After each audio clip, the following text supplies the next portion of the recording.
Урматтуу президент, эмесе кайра кийинки суроону берейин. Азыр биз адамдык кадр маселеси, өзгөчө адамдык капитал жана билим берүүгө болгон, адамдык капиталга болгон инвестиция жөнүндө сүйлөп атканда сиз айтып кеттиңиз акыркы учурларда. Ошол чет өлкөлөрдө окуп келген же болбосо биз кадрларга, адамдык кадрга инвестиция кылгандан кийин ошолорго мындай востребованность анча жок болуп калды деп айттыңыз да өзүңүз дагы. Бирок ошол учурда өлкөгө мамлекеттик кадр кызматы деген ошол учурда агентчилик түзүлдү да. Ал болсо функциясын кийин көбүнчө мындай кагаз жүзүндө эле кылып калды дегендей кылдыңыз. Эми негизинен меники кийинки суроом бул мамлекеттүүлүк жөнүндө болмокчу да. Мамлекеттүүлүк дегенде илимде негизи эки аспектisi айтылат экен. Биринчиси бул мамлекеттик атрибуттарга тиешелүү болгон бүт элементтер, ошол территориясы, ал жердеги калкы, өкмөтү барбы, улуттук валютасы, туусу барбы дегенчи. Бул жактан оюмча анчалык деле чоң проблема болгон жок, бирок эң маанилүүсү, мындан дагы маанилүүсү бул мамлекеттүүлүк деп атканда мамлекеттин функционалдуулугу жөнүндө сөз болот экен да. Мамлекеттик сектор канчалык өзүнүн дараметин, функциясын аткарып, ошол салык төлөөчүлөргө сапаттуу кызматын кылып атат. Тагыраак айтканда, алардын коопсуздугун камсыз кыла алды, аларга элпек, эффективдүү мындай кызматын көрсөтө атабы деген маселе маанилүү болот экен да. Кыргыз Республикасында өзүңүз билгендей, бүгүнкү күнгө чейин мамлекеттик сектор негизинен 4 тепкичтен турат. Бул биринчи министрликтер борбордук аппарат, андан кийин обул администрациялар, кийин райондук администрациялар, жана 4-үнчү баскычы бул эң төмөнкүсү айыл өкмөттөр болуп атат да. Анан кийин ушул жагынан алганда биздин Кыргыз Республикасы арийне бул Советтер Союзунан калган мурасты сиз ошо бойдон жетелеп кеттиңиз да. Анан биз карап көрсөк, көп эле жерде эффективдүү мамлекет куруу дегенде көбүнчө өзгөчө базар экономикасына өтүп аткан, мисалы чыгыш Европаларды алып карай турган болсок, аларда баягы өзүңүз мурда айтып кеткендей, сиз экономикада улуттук экономиканын структурасына чоң өзгөрүүлөрдү киргизип, чоң реформаларды кылып, мындай чечкиндүү кадамдарды кылып, мындай жаңылык алып келдиңиз да. Бирок мамлекеттик сектор оюмча ошо бойдон эле кала берген жокпу деп мен ойлоп атам да. Бул жаатында кандай, сизде өзүңүз ушул мамлекеттик секторду эффективдүү иштетип кетүү үчүн кандай реформаларды ошондо пландаштырып ойлондурдуңуз эле? Ар бир эле мамлекеттин алдында турган өзгөчө Кыргыз мамлекетинин, себеби биздин мына жаңы мамлекет курушубузга быйыл 30 жылга жетелек, 25 жылдан ашты, бирок 30 жылга жетелек. Ошондуктан бул маселеде дагы чечиле турган көп суроолор бар. Эми негизинен алганда мамлекеттик башкаруу сөзсүз мына дүйнөлүк тажрыйба көргөзгөндөй абдан орчундуу мааниси бар. Өсүп өнүгүүнүн, мамлекеттин, элдин турмушунун жакшырышына. Мисал катары мен мына Финляндия мамлекетин кечеде айтып кеттик. Ошо Финляндия мамлекетин мисал көрсөткүм келет. Кичинекей мамлекет, биздин Кыргызстанга окшогон, ошондой анча байлыктары жок, табигый байлыктары жок, бирок эли билимдүү, илимдүү, чакан эл.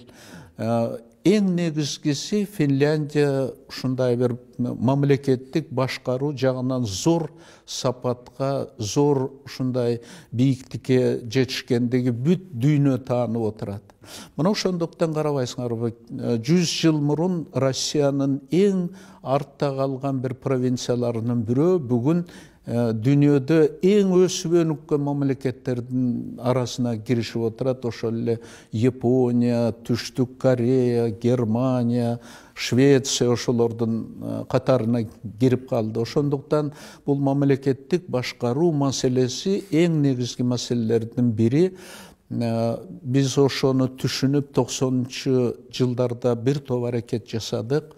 ошол жаңы демократиялык мезгилдин убагында ошол демократиялык талаптарга жооп бергендей биринчиден, экинчиден болсо жана жаңы рынок экономикасына өтүп аткандан кийин ошол рынок экономикасынын дагы талаптарына жооп бере тургандай мамлекеттик башкаруу системасын түзүүгө аракет жасадык. Бирок өзүң туура айткандай, биздин негизги приоритеттер бул ошо рынок экономикасына өтүш максаты. Биринчи максаттардын бири демократиялык мамлекеттин фундаментин куруу. Ошондуктан кандайдыр чындыгында реформалар кечирээк башталып, 2000-жылдын баштарында биз чоң реформа баштадык эле. Ошол кезде атайын агентство ачылган, мыйзамдар иштелип чыккан. Агентствонун ошол мамлекеттик башкарууга кадрларды топтоо максатында агентствонун зор кандайдыр полномочиялары берилип, анан кийин чоң маселелер жүктөлгөн эле да. Ошол республикадагы болгон жаш кадрлардын ичинен адистерден эң биринчи талап, чоң талап адис болуш керек да. Ошол адистерден ошо мамлекеттик башкарууга жөндөмдүү, таланты бар жаштардын ичинен конкурстун негизинде тандап, ар бир вакансияга тандап, ошондой татыктууларды кабыл алып, ошентип мамлекеттик башкаруунун эффективдүүлүгүн ушундай көтөрөлү деп максат койдук эле. Ошол реформа чынын айтканда 2000-жылдын башында жаңы эле башталган. Бирок кийин ошол 2005-жылдагы төңкөрүштөн кийин кандайдыр бул маселелерге көңүл бурулбай калды таптакыр. Менимче мына бүгүнкү күндө сөзсүз мына революциялык башкаруу этабы бүттү. Үч президент Бакиев, Отунбаев, Атамбаев үчөө мына 2005-жылда ошол төңкөрүштү башкарып, анан кийин акыркы 12 жыл революциялык башкаруу жүргүзүп келишти. Эми бүгүнкү күндө кече жакында мына демократиялык түрдө жаңы шайлоо өттү. Кыргыз калкыбыз жаңы президент шайлады. Менимче татыктуу президент. Эми анын алдында чоң маселе ошол элдин зор ишеничин актап, эң биринчи маселелерден менимче мына ошол мамлекеттик башкаруу системасын сапаттуулугун дагы бир чоң тепкичке көтөрүш максаты да. Эми ал үчүн эмне кылыш керек? Ал үчүн кайта агентствону жаңыртыш керек. Агентствого ушундай мындай жоопкерчилигин, элдин алдында жоопкерчилигин сезген жетекчи алып келиш керек. Ошол мыйзамды так кыйшаюусуз так аткара турган адамдар келиш керек да ошол агентствого. Анан баягы тааныш, достор, туугандар деп акырын кызматтарга түртө бермейди токтотуш керек. Ошондо гана мамлекеттик башкаруунун сапаты жакшырып, анан эффективдүү иштөөгө мүмкүнчүлүк ачылат. Менимче бардык шарт бар Кыргызстанда, себеби эң негизи кадрлар бар. Мына биз 2000-жылдын башында 21-кылымдын кадрлары деп эң жакшы университеттерге, Америка Кошмо Штатына Гарвардга жөнөттүк, Стэнфорд университетине, Массачусетс технологиялык институтуна, Европадагы эң алдыңкы Германиянын, Англиянын, Франциянын университеттерине жөнөттүк эле. Ошолдун көпчүлүгү азыр ошол жерде иштеп, тажрыйбасын байытып, ошентип жүрүшөт. Ошолордон чакырыш керек. Кыргызстанда деле бүгүнкү күндө ошол программа боюнча иштеп келгендер бар. Мына өзүң окшоп, өзүң дагы 10 чакты жыл Кытайда, Жапон мамлекетинде ушундай эң алдыңкы дүйнөлүк тажрыйба менен байып келдиң десем жаңылышпайм. Мына ушул кадрларды толук пайдаланыш керек. Толук пайдалансак, ошондо менимче мамлекеттик башкаруу системасынын сапаты дагы жакшырат. Анан элибизге ошондой сапаттуу кызмат кылып берет, сапаттуу кызмат кылып берет. Ошентип кыргыз экономикасынын дүркүрөп өсүшүнө түрткү беришет. Мындан ары демократиялык башкаруунун чыңалышына дагы ошол адамдар, менимче, ошол дүйнөлүк эң алдыңкы демократиялык коомдордо жашап келген адамдар ошонун баарын Кыргызстанда ишке ашырышка аракет жасашат, менимче. Мен ушуну баса айтканым, акыркы күнгө чейин негедир ушу Россияда көп таланттуу биздин жаш кадрлар иштеп жүрөт. Мына ошолорду Кыргызстан жакшы акыркы жылдары пайдаланбай жатат. Ошол негизинен жергиликтүү гана кадрларды пайдаланып. Ал эмес кээ бир закондорго, мыйзамдарга ушундай жанагындай ценз оседлости деген бир жапайы пункттарды киргизип алышыптыр. Менимче бул абдан чоң каталык, себеби кайсы жерде иштебесин, кайсы жерде жашабасын, кыргыздын атуулдары ал биздин Кыргызстандын жарандары. Ошон үчүн кыргыз калкына кызмат кылам деп келсе, ага сөзсүз бардык жол ачык болуш керек. Мамлекеттик башкаруу системасында, парламентте жана башка тармактарда.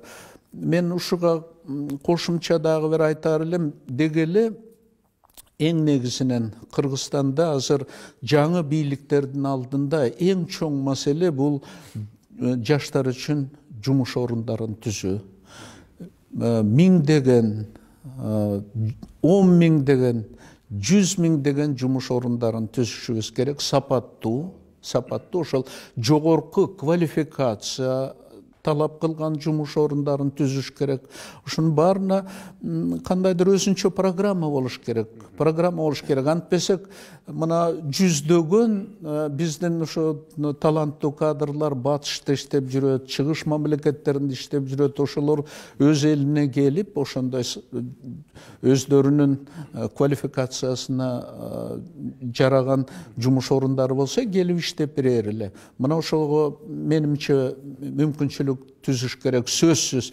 Мен ушу жыйынтыктап айтайын дегеним, сөзсүз мына алдыда турган мына революциялык 12 жылдык башкаруу бүтүп атат.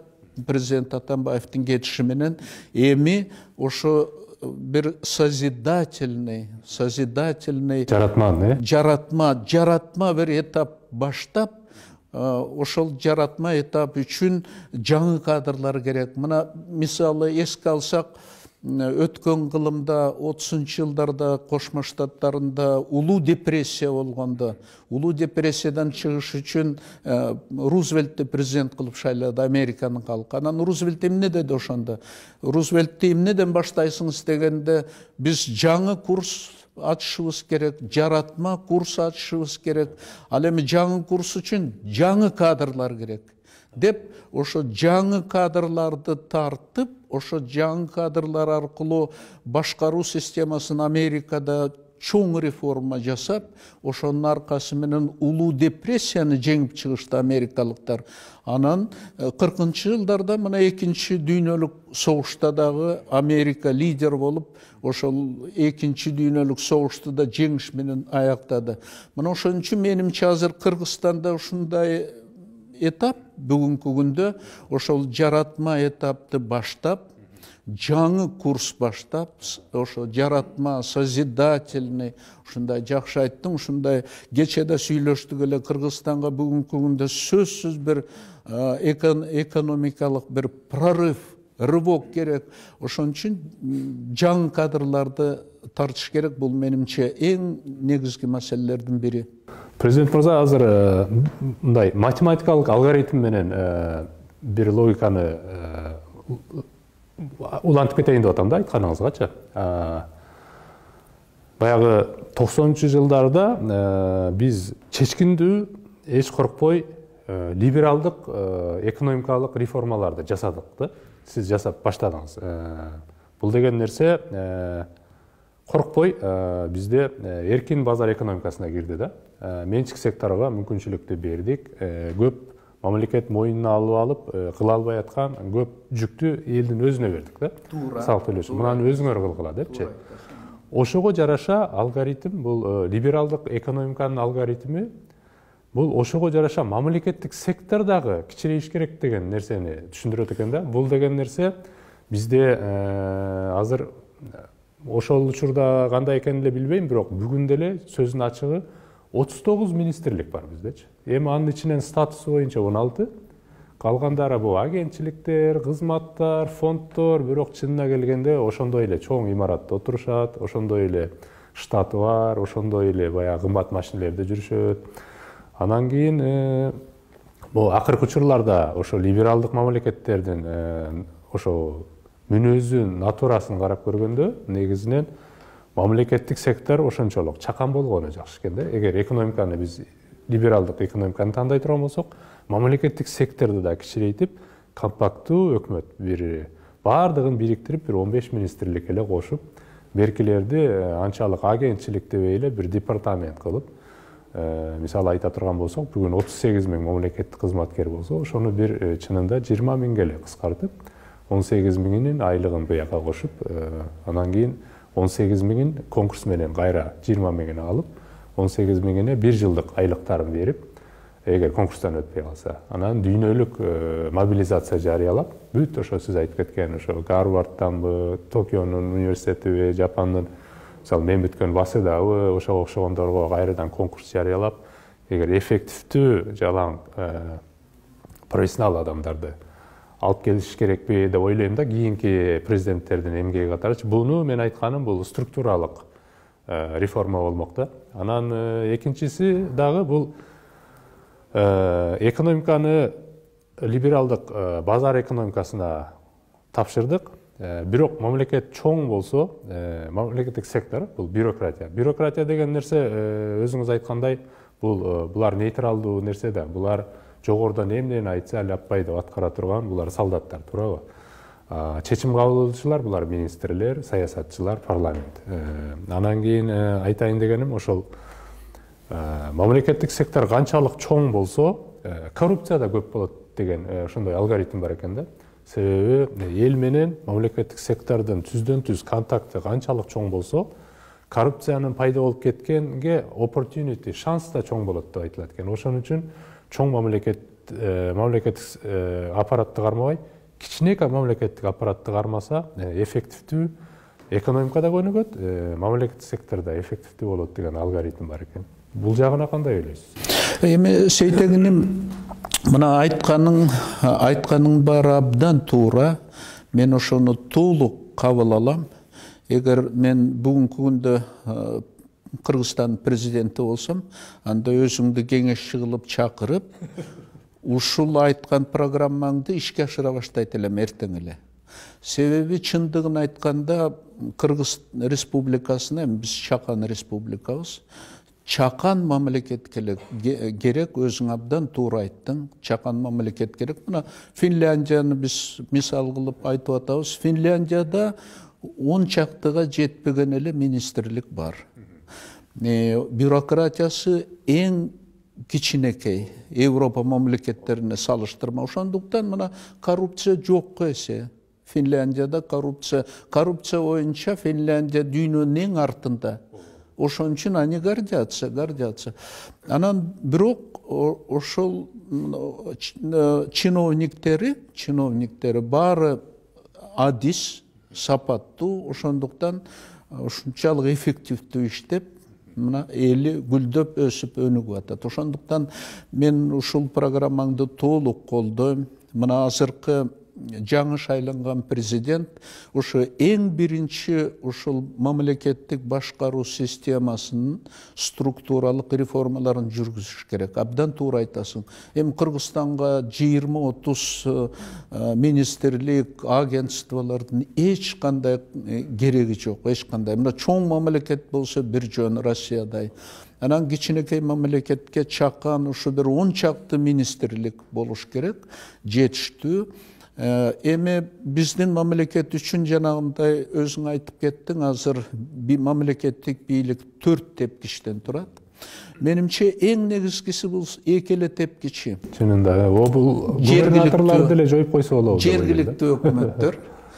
Бирок жергиликтүү өкмөттөрдү баягы ошо жергиликтүү элдин өзүнө бериш керек. Өзү шайлап, биз ошо 90-жылдардагы жүргүзгөн реформадай, мына Швейцариянын тажрыйбасы менен жүргүздүк эле. Ошо жергиликтүү эл өзү эң татыктуу, эң сапаттуу кадрларынан өзүнө айыл өкмөттөрүн шайлап таап алат. Өзүлөрү иштей берет.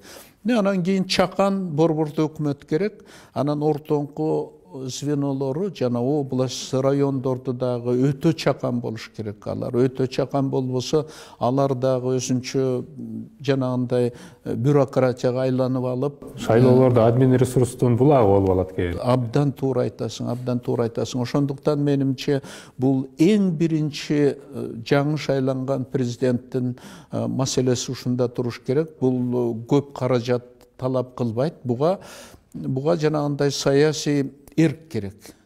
Президенттин эрки болуш керек. Жана политическая воля. Политическая воля керек. Ошон үчүн сөзсүз мына жаңы президент менимче ошондон башташ керек. Структуралык реформа жүргүзүп, бир чакан өкмөт калтырып, анан кийин ошол жаңы кадрларды тандап, ошо өзүң айткандай реформа жүргүзгөндө бардыгын кайта санын азайтып, 2-3 эсе азайтып, себеби кичинекей республика үчүн 40 000 адам мамлекеттик башкарууду өтө көп деп кылат. 10% эме 1%.